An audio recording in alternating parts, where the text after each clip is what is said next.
મારું નામ છે ગોસ્વામી મહેશગીરી નવીનગીરી. હું અહીંયા વોર્ડ નંબર 11ની અંદર હુંડાઈ શોરૂમની પાછળ આશ્રમ બનાવીને ત્યાં રહું છું. નીલકંઠ બાગ મહાદેવનગરની બાજુમાં, સનસિટીની આથમણી બાજુમાં. ગઈકાલે સાંજે 4 વાગે ઓળખીનો જગારાબારી કરી અને ત્યાં કરીને દારૂ પીધેલી હાલતમાં આવી મારી સામે રહેતા બહેનો છે બે, એક લક્ષ્મીબેન મારવાડા અને બીજા છે નાબુબેન. એ બે બહેનોને કે એની સામે ઊભીને પેશાબ કરતો હતો, એટલે બહેનો એને ટોક્યો કે ભાઈ અહીંયા તું પેશાબ ન કર. દારૂના ફૂલ નશામાં વોમિટ કરતો હતો, એટલે એ બહેનોએ બે એને કીધું ભાઈ અહીંયાથી તું જા. તો એ માન્યો નહીં, જેમ તેમ બોલવા માંડ્યો. એટલે મારી મિસિસ ત્યાં મંદિરના નીચે પગથિયા સાફ કરતી હતી, એટલે એ જઈને ત્યાં પચવો પડી કે ભાઈ આવી રીતે તું માણસ તરીકે આમ ન કર.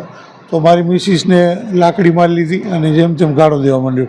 એટલે હું મંદિરની અંદર પૂજારી તરીકે પૂજાની તૈયારી કરતો હતો, એટલે ગયો સીધો નીચે. તો મને સીધો લાફો મારી લીધો, શું તું કરીશ લઈશ આમ તેમ. એટલે મેં એ ભાઈને ઝાલીને એની ગાડી નંબર 7421 ક્રેટા ગાડી લઈ અને એ આવે છે એની અંદર એને બેસાડી દીધો. ત્યાં સુધી મેં પોલીસને ફોન કર્યો ને સ્વિચ ઓફ આવતી હતી, બે જગ્યાએ બે પોલીસને ફોન કર્યો 181માં. તો એ ત્યાંથી ભાગી અને સાજણ રબારી કરીને પાણીનો વેપાર કરે છે ટેન્કરથી, એના ઘરે ગયો. પહેલાં બે એના ઘરે પીને જ નીકળ્યા હતા, ત્યાંથી બહાર દારૂની કોથળીઓ બધે એની ગાડીમાં હતી હયાત, એટલે એ ભાગી ગયા ત્યાંથી બે જણા. અને એને તેડીને જે હું મંદિરમાં પૂજા ચાલુ હતી તો પાછળથી આવી અને સાજણે મને પીઠવાળી લાત મારી.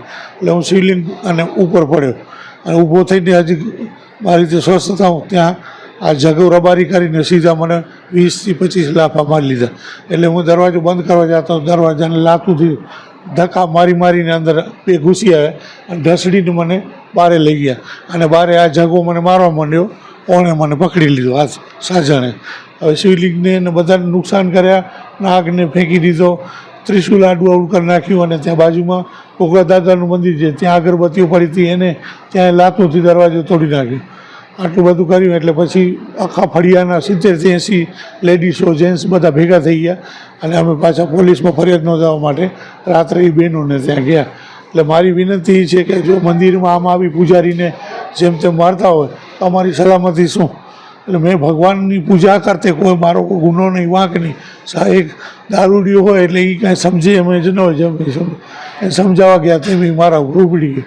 અને આજે હમણાં કલાક પહેલાં મારો સન્ના ત્યાં હતો, તો બાજુમાં એ બેન જે ફરિયાદ નોંધાવા રાત્રે જ ગયા હતા, તો એને ગાળો દીધી કે બાવાને કહેજે કે ફરિયાદ અરજી પાછી ખેંચી લે, નકા અહીંયા તમને મારી નાખું, અહીંયાથી ભગાડીને મારી નાખી. એ એટલી કરીને ગયા. તો મારી વિનંતી, હવે મારી માંગી છે, પહેલાં ઓલી બે બહેનો બિચારી મંદિરમાં રોજ કામ કરે છે, તો એ બે અનુસૂચિત જાતિની હરિજન બાઈઓ છે. હવે એને જેમ તેમ મારી લીધા છે, કપડાં વપડા ફાડી નાખ્યા છે. મારી મિસિસને 70 જણા ત્યાં હાજર છે. પોલીસ આવી ત્યાં નિવેદન લે અને એને સજા થવી જોઈએ. એટ્રોસિટી હેઠળ એને યોગ્ય સજા થાય એવી મારી માગણી છે.